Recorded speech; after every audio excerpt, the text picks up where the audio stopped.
बहुत समय पहले की बात है। 5 मेढक एक जंगल से होकर गुजर रहे थे। अचानक रास्ते में 3 मेढक गहरे गड्ढे में गिर गए। अब ऊपर 2 मेढक रह गए और 3 गड्ढे के अंदर फंस गए थे।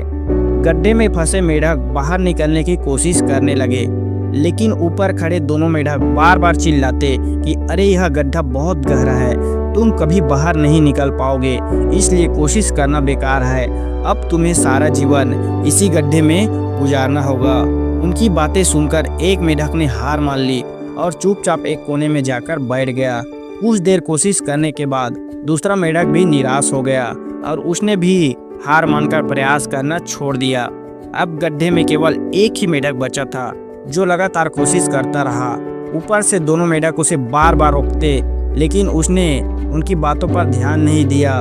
वे लगातार प्रयास करते गए। वे प्रयास करते करते उसका शरीर लहू से लथपथ हो गया, लेकिन अंत में उन्होंने उस गड्ढे से बाहर निकल गया। ऊपर खड़े मेढक हैरान रह गए। जब हम इसे बार बार मना कर रहे थे तो यह बाहर कैसे निकल आया? असल में वह मेढक इसलिए बाहर निकल आया क्योंकि वह मेढक बहरा था, उसे सुनाई नहीं देता था। वह समझ रहा था कि ऊपर के मेढक उसे प्रोत्साहित कर रहे हैं, इसलिए वह लगातार चढ़ता गया और सफल हो गया। इस कहानी से हमें यही सीख मिलती है कि जब भी आप जीवन में कुछ अच्छा करने लगे तो लोग आपको रोकने की कोशिश करेंगे। कई बार उनकी बातें हौसला तोड़ने वाली होती है, लेकिन अगर आप उनकी नकारात्मक बातों को अनसुना कर दे और सिर्फ अपनी मेहनत पर ध्यान दे तो सफलता निश्चित है। दोस्तों, याद रखो, सबसे बड़ा रोग क्या कहेंगे लोग।